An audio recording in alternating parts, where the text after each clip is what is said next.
everybody. Welcome. Okay, if you're just joining us, just take a minute to look at the announcements and reminders. Make sure that you're muted. If you have your webcam on and it doesn't cause you any problems with bandwidth, feel free to leave it on. And make sure that you're checking the chat bar for questions, resources. We're really glad you're here today. I'm just giving people that extra little minute because even though my office is now in my house, I seem to be a couple minutes late for every meeting I attend. I don't know how that's even possible. Okay, so our session today is on providing digital feedback on students' writing. So if you got an odd message saying something about video conferencing, I'm really glad that you're still here with us. We have Heather Rotterman. I am so thrilled to have her with me today. She's an assessment and instruction consultant, and I'm going to let her tell you a little bit about herself. I'm Laura Gabriel. I'm a literacy consultant here at, I'm here in my home. I'm employed by Wayne Risa, and I'm looking forward to just talking to you about feedback in this digital setting today. Hopefully give you some ideas about strategies that you can use. I'm going to turn it over to Heather. Good afternoon, everyone. I'm Heather Rotterman, and I'm an assessment and instruction consultant with Wayne Risa, and I'm excited to be here to partner with Laura today. Okay. Our outcomes for today, we really want to consider and understand just why providing effective feedback is essential, regardless of the mode of instruction. Look at various ways to deliver feedback in digital settings, and understand how we can engage students in this process, as well as how positive feedback or just a positive feedback experience build students' writing self-efficacy. So those are the goals of today's very short hour together. In the chat, Heather is going to add for you the link to this note catcher. You've got an opportunity to take notes in our reflection guide, as well as the link to this slide deck. Both will require you to make a copy. So as soon as you open the link, you'll have the option to make a copy, and then you can utilize that resource if you'd like to. A teacher wrote "bad" on top of one of my sentences, and I didn't know what that meant. What's bad mean? When I get back a paper that is just words crossed out, it feels absolutely terrible. Are you just checking for grammar? You know, did you see the thought that I put behind this? You know, I think I'd question them a lot. Fixing is not learning. Is the sentence structure bad? Is the idea bad? Okay, so I just want you to think for just a minute before I put you into breakout rooms of a time that you received either particularly effective feedback from a teacher or particularly ineffective feedback from a teacher, and how it made you feel. I think that there's a lot of emotion you can see from these college students wrapped up in the kinds of feedback they get from their teachers. So if you just give me a second, I'll move you into breakout rooms so you'll have an opportunity to talk about it. Welcome back, everybody. Thanks for your patience with the breakout rooms. One of the difficult parts of the breakout rooms is when they're randomized, I don't know where you started. So as you fell out of the breakout rooms or re-entered the meeting as a whole, I put you wherever I could quickly place you. So thank you for your patience with that. What I'd like you to do is, if you're willing to share your feedback experience with the group, use the raise the hand icon, and Heather will call on a couple of you to share your experiences.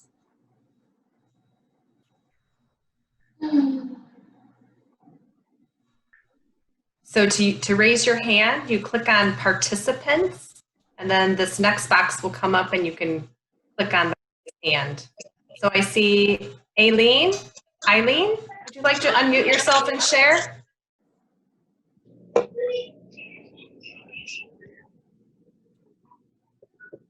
Sorry, I have glare on my screen. Can you guys hear me? We can hear you. Yes. Am I on? Okay, sorry. I just learned that I shouldn't use red pen. red pen makes kids feel like they did something terrible. So I'm going to put away the red pen and I'm going to use some really pretty colors from now on. And I'm very guilty of writing too much on papers as an English teacher. That's what I appreciated, you know, for myself, but all the kids do not like that. So it usually shuts them down. That's very true, and something that I learned the hard way. Wrote a little bit too much. Yep. So that was what my takeaway was. Everybody said they didn't like the red. Definitely. Would anyone else like to share an experience that you've had as a receiver of feedback or a giver of feedback? Okay. Well, to piggyback off of Aileen, I, as an early teacher, felt that the best feedback I could give was to write right over the top of all of my students' papers. I thought, well, if I help them make these perfect sentences, I'm doing what I'm supposed to be doing. And I remember, oh, maybe a good year into that process, a student asked if he had done anything right. And it just broke my heart. I thought that's not what my intention was. So I started to really think about what kind of feedback can I give that's going to encourage students, but also kind of guide them in the right direction while still letting them have the opportunity for choice and voice in their writing. So we're going to talk a little bit more about that today. And I know that we had a question in the chat about the raise the hand option. If you click on participants, you should see a menu of options. Raise the hand is way over to the left. You have yes, no, go slower, go faster. And then if you click on more, you've got some other options. So hopefully that will help. Laura, we had one more that wanted to share. Valerie, would you like to unmute and share? I think we were from various teaching places and teaching levels, and we all just talked about how it was easier to take any kind of feedback if the teacher first acknowledged, whether it was ourselves or the students we're working with, if they acknowledge us first, our ideas or what we're saying within the paper. I think that's really important. I think that part of giving effective feedback is to the best of our ability knowing our students and how they respond to the kind of feedback that we're giving.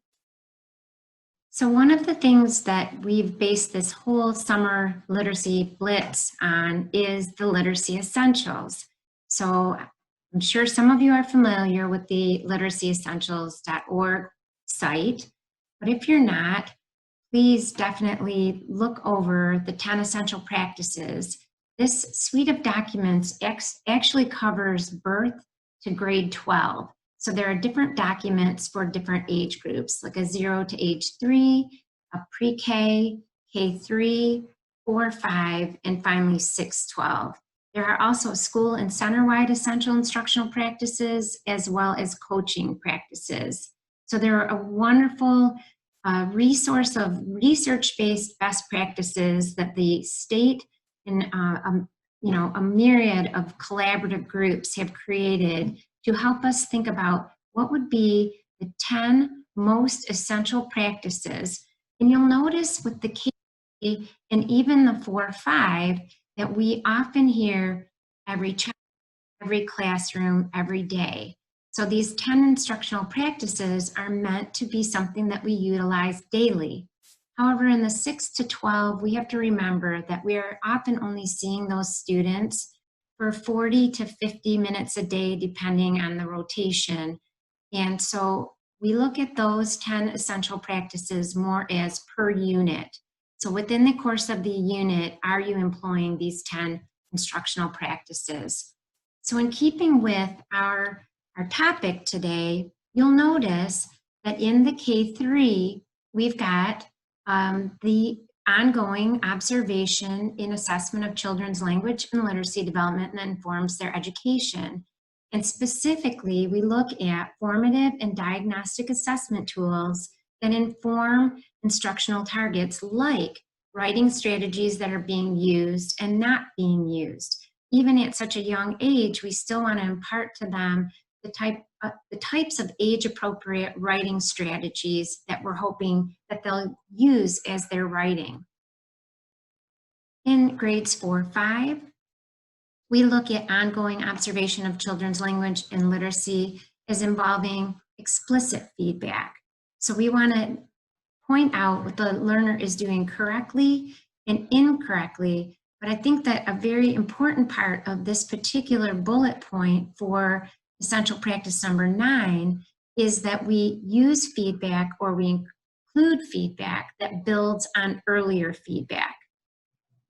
And in the 6-12,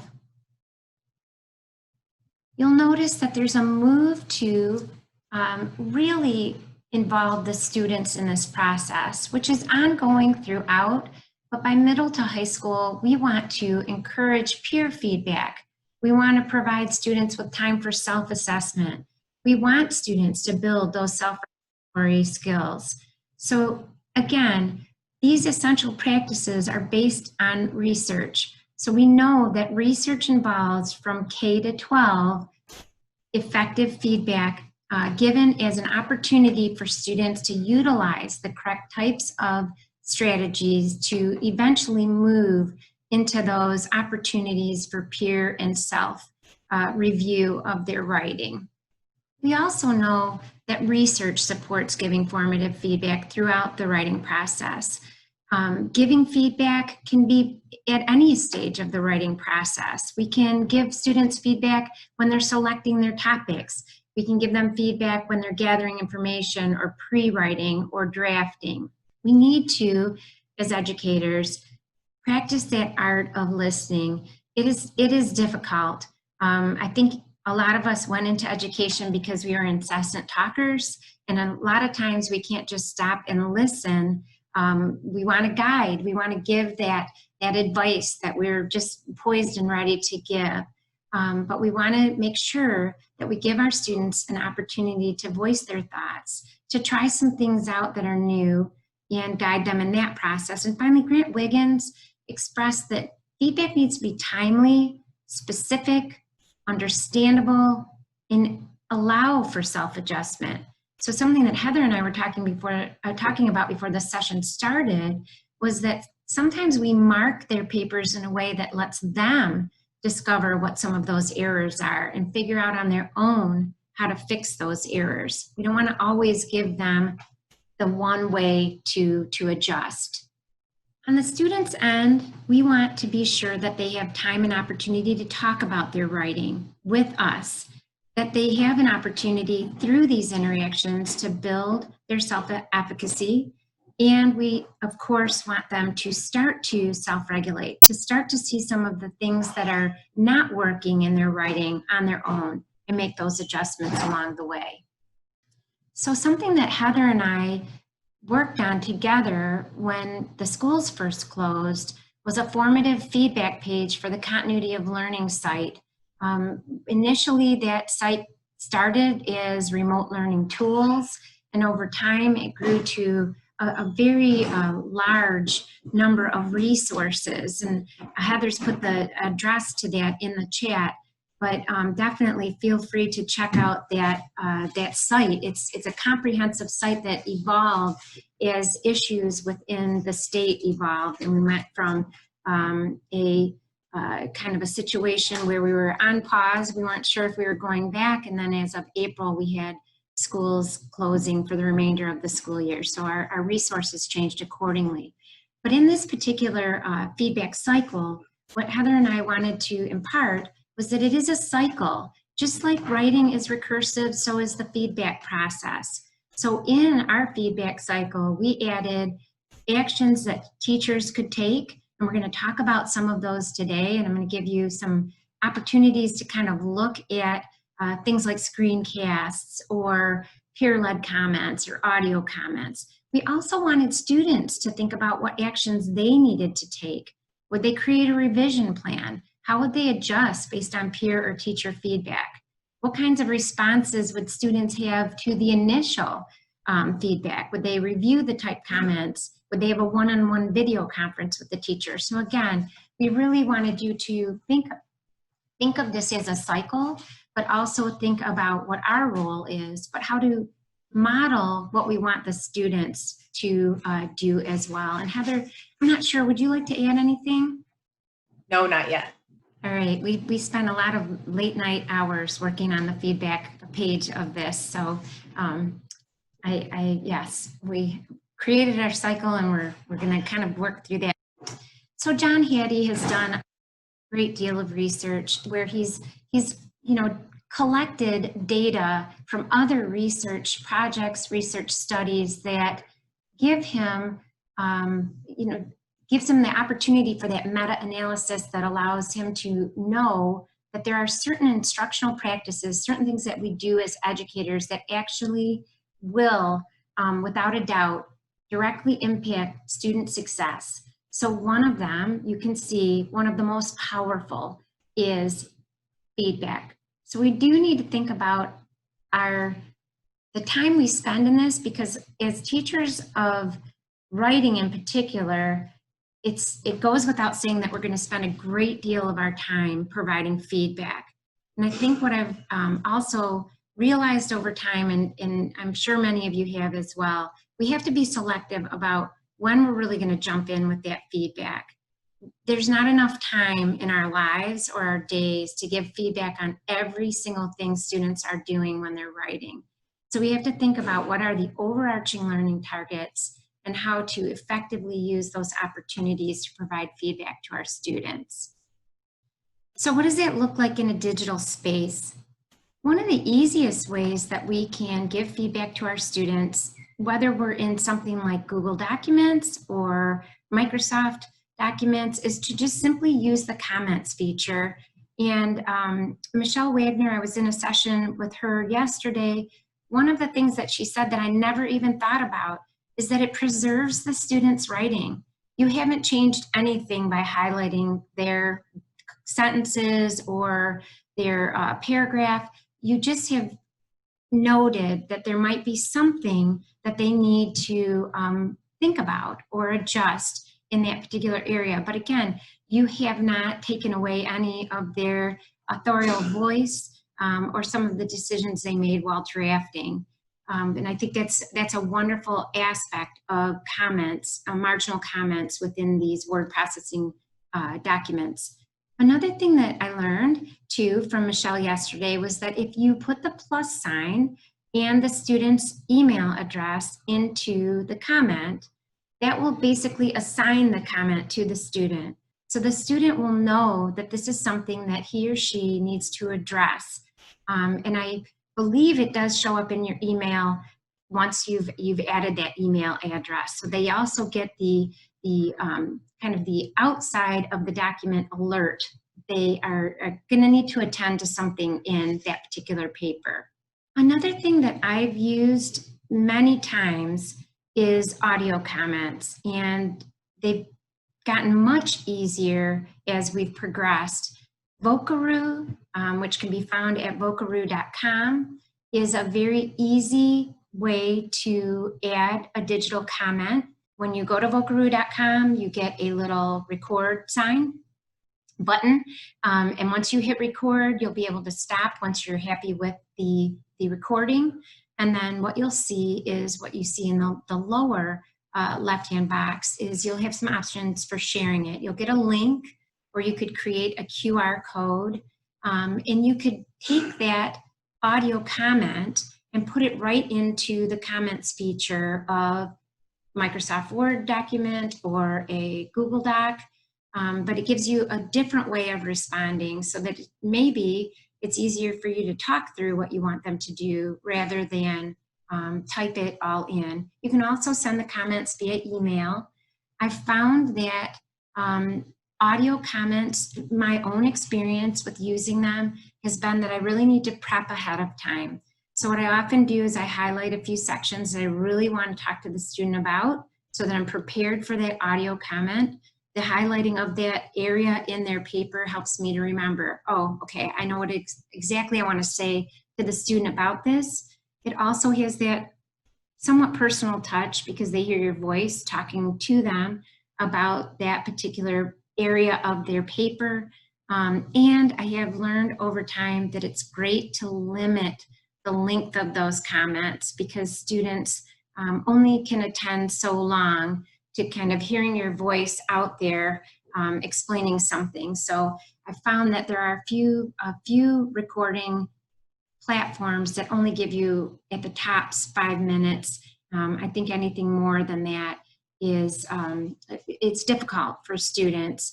And as Lelania asked, yes, it is free, so it's a great resource. Another thing that I use a lot is screencast platform. Screencastify is a Chrome extension, so it is free to you, and it actually limits you to 5 minutes, which is wonderful. So in Screencastify or any screencasting platform, what I've done is again, just like I do with the audio comments, I open up the student's paper, I read it through, I mark a few areas that I want them to address, and then I begin recording. It's just for my own style, it's much easier if I prep ahead of time. I like, again, that this limits me to only 5 minutes, but I can look at the entire paper and I can give students that personal feedback.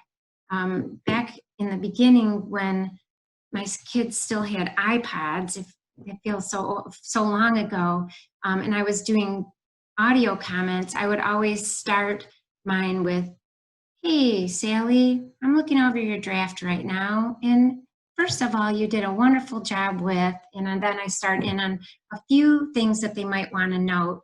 And like I said, those audio comments somehow went to iTunes, so my kids would always say, "Mom, I really like the top 40 hit. Justin, I'm looking at your draft right now," because that would, but they would always have these recordings of me talking to my students. So thank goodness Screencastify will not do that to you. Screencastify creates a folder with Google Drive, so you can go into that. You can easily use the share options to share that link with the student, or you can take that link and put it into the comments within the Google Doc, or send it via email. So you've got a lot of options with Screencastify. Laura, I had a quick question. Breakout Room and Screencastify, are these free? Yes, both of them are free. And for a while with Screencastify, you could upgrade for free, but I believe that was just until June. I think now, if you wanted a longer screencast, you need to upgrade to a paid platform. There are some others out there though too. There's Screencast-O-Matic, which is free. You can find it on the internet, and that's free and easy to use as well. So there are a few out there, and if you have a Mac, you can use QuickTime and create the screen recording right on your Mac, but you probably are going to want to take that screen recording, because it's a pretty large file, and put it into Google Drive so you can more easily share it with your students via a link. Of course, too, you can video conference or create a system of personally calling students. But one thing that I would suggest is that you create a schedule. And again, I think this lends itself to the fact that you cannot spend every single week of the entire year conferencing with students. You're going to have to be selective about which are the important times that you can talk to them. And so one of the things that you could do is, if we are completely remote especially, you could create a color-coded schedule on a Google Doc where maybe the first hour of the day or half hour is full class instruction, and all students know to block that off. But then throughout the rest of that week, at certain times of the day, they can sign up for a group conference or an individual conference. You can even take it a step further where they use something like Google Calendar to create a meeting with you on their own. Again, these are just some options, but it would be, I think, good sometimes for students to make some of those decisions themselves if that's available to you, because of sharing devices with their family members or different things that might prohibit them from having a certain time of the day that they can log in and do open office hours. But again, I definitely wouldn't suggest that for every single week. Just pick a week in which you would devote that week to catching up and conferencing with students about their writing. Another thing that you can do is you can just insert emojis into their actual Word document. Emojipedia.org has all kinds of emojis you can choose from. You just simply copy them and paste them right into any Google Suite option, slides, Google Docs, forms. You can also create digital stickers by selecting clip art from Google Images, and you can use the text box to put something over, just insert text over the top of that image.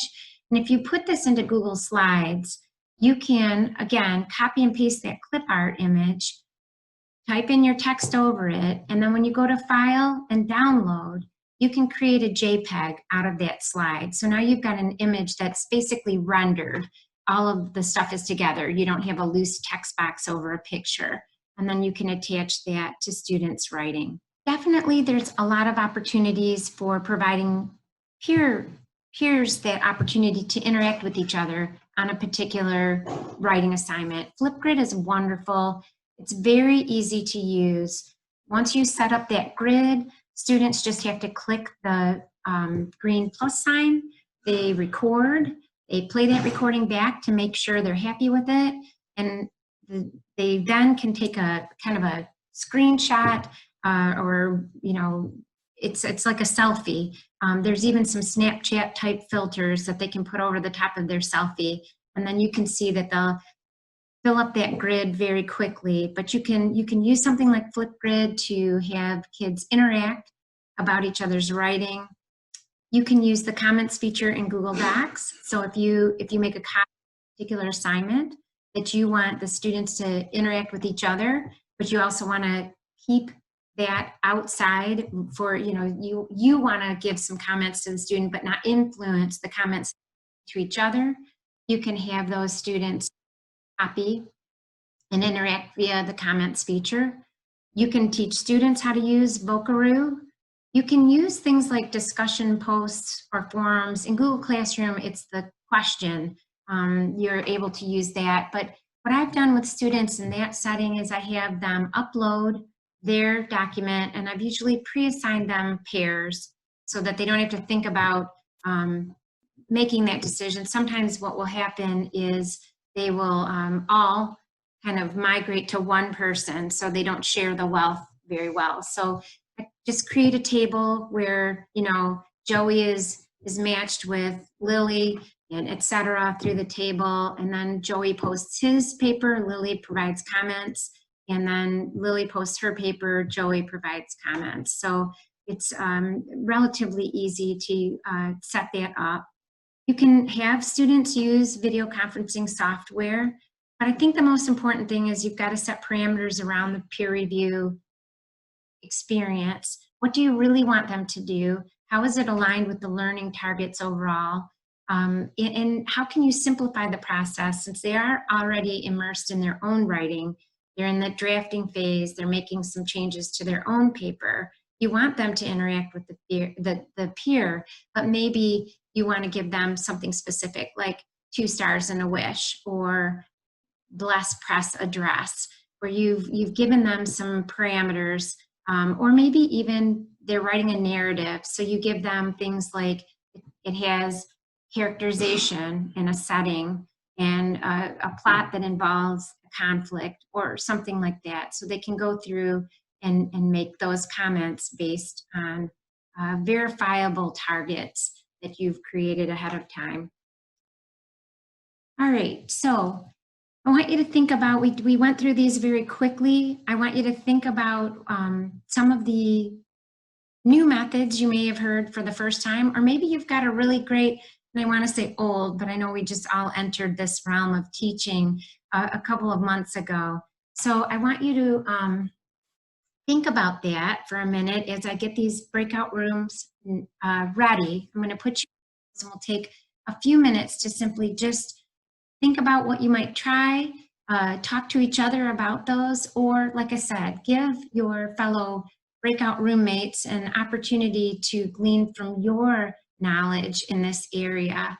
And I will say, if for any reason you get popped out of your breakout room and I put you back in the wrong breakout room, please forgive me. I'm just trying to keep those conversations. Welcome back, everybody. I would love to hear your thoughts, but I just want to make sure that the rest of the content we had planned today. So I'm going to reserve a little time at the very end. One of the things that we want to think about is how to engage our students in the feedback process.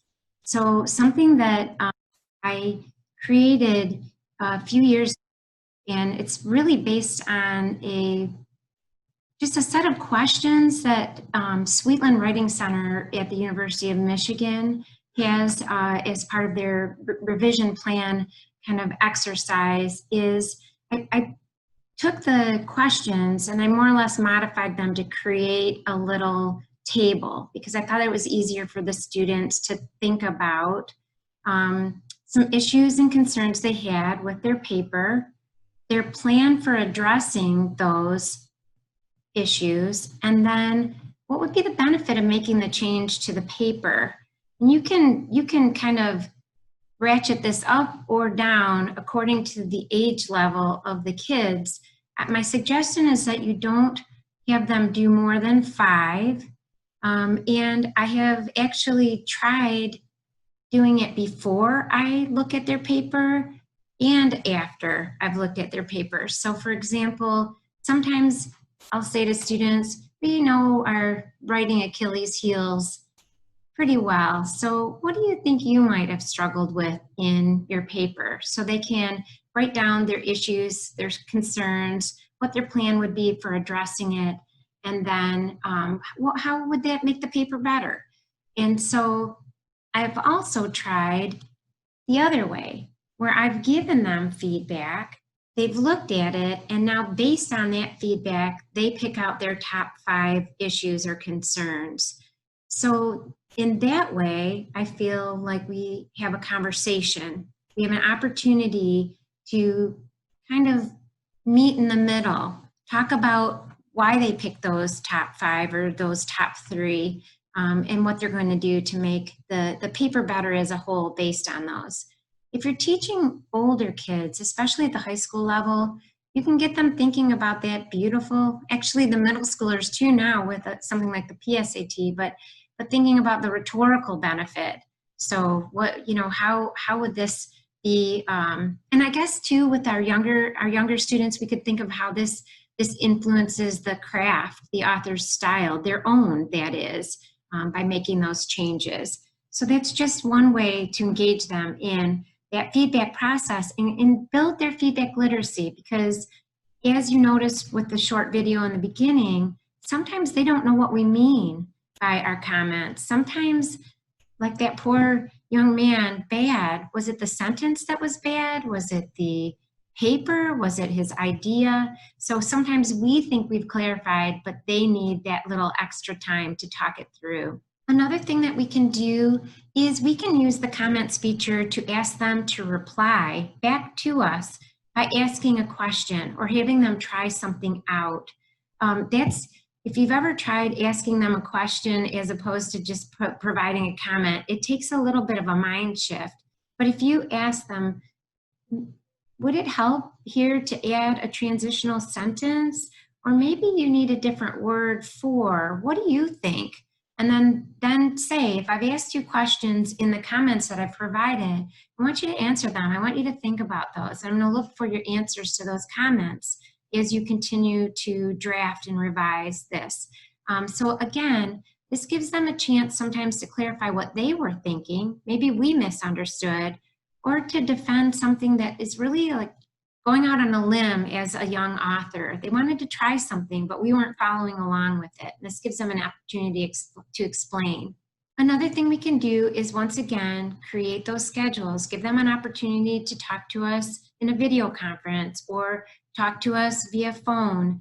And again, my main suggestion is that we're a little flexible with that.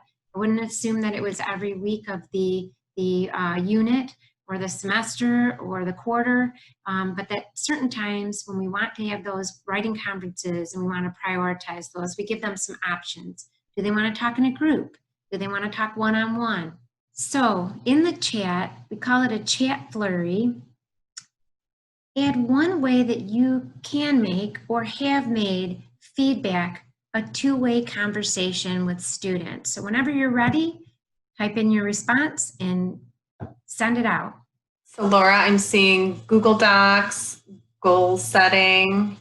Sean had mentioned it in the chat and I responded that it is a high leverage strategy to use. It helps promote student self-efficacy. Looks like a lot of Google Docs. Somebody mentioned the private comments in Google Docs to help make students feel a bit more comfortable with responding. These are great ideas. And I think that any way that you reach out, I know that some of you are probably in the relative age range of me, but I think that comments when we were young, middle school, high school, even elementary school writers were static. They were one way.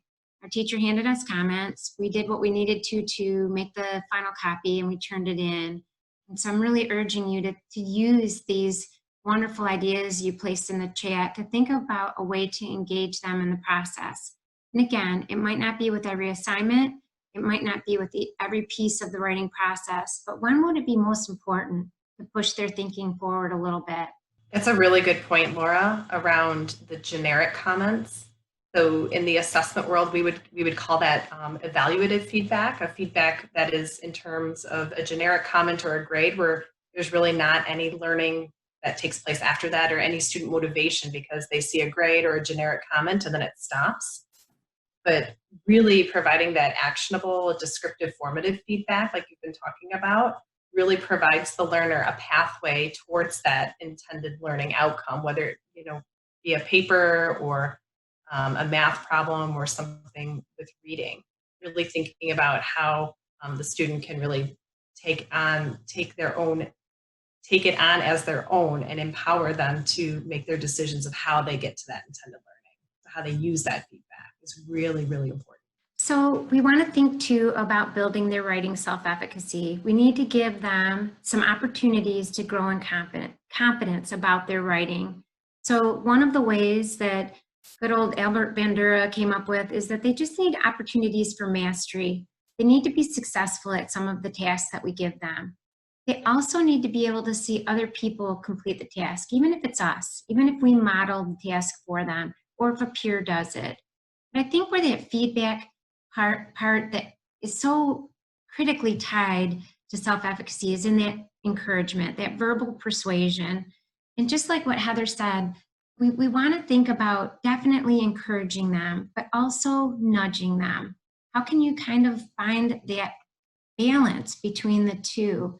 I was saying when you guys were in breakout rooms that I read something about a praise sandwich. So you start with some praise, you give them some direction, and you end with some praise. So maybe even just thinking about, have you added praise to the feedback, which is hard sometimes when you have many papers to get through and you're feeling a little bit rushed.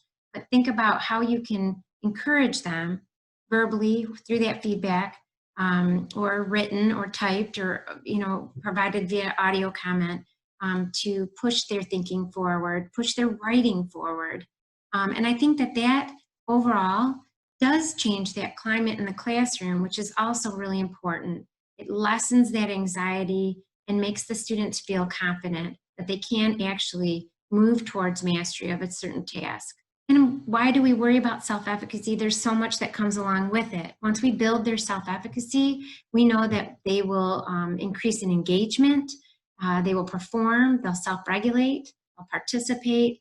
So there's a lot of reasons that we can spend some of our instructional time on just targeting those 4 behavioral moves. So we are with 1 minute to go, so I won't throw you into a final breakout room. I'm going to definitely say that if you want to stick around after our 4 o'clock hour to ask questions, or what we've structured that half-hour time is for anyone who might need to facilitate something like this down the road. We're happy to talk you through how we put these together. But I want you to just think, since we won't get to talk about it, since we've gone through a lot of different feedback strategies. We've talked about why it's important. What is relevant to you in your own classroom instruction? What's realistic when it comes to implementing any of these new methods? And what might you need to refine? So you always want to kind of think of that when you're in a professional learning opportunity, is that maybe there's something, it's a really good idea, but you really know your kids and you know their needs. And so you're going to need to tweak it in order to effectively implement it. So just kind of think about that as we are moving into that 4 o'clock hour. And thank you again for your patience today with our audio and the video. I appreciate the grace in this new realm of delivering information to people. It's a bit challenging for all of us. As you are getting ready to leave, we've got a feedback form. You can either take a picture of it and go right to the form via the QR code, or use the tiny URL, tinyurl.com/blitzrisa, and go ahead and give us some feedback. We're happy to look at specifically what you might need going forward. That's one of the questions. And address those in professional learning opportunities yet to come. It shouldn't take you more than 5 minutes to fill out the entire form.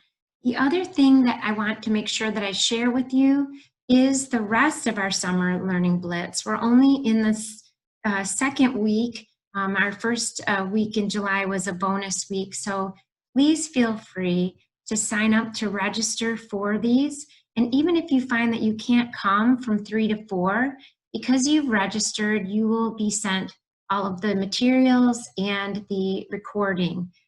Just so you know that we want to make sure that if you're interested in what we're offering as far as the learning opportunity, you have access to it. Materials and the recording.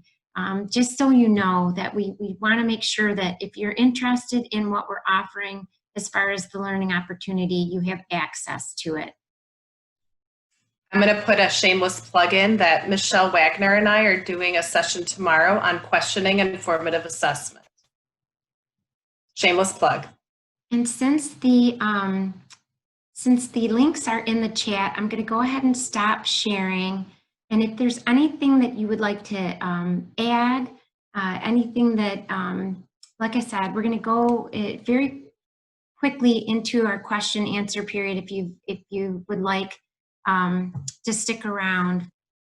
If there's anything you want to add before that, go ahead and unmute and add. I've got such a quiet group today. Thank you. Thank you for spending your time with us today.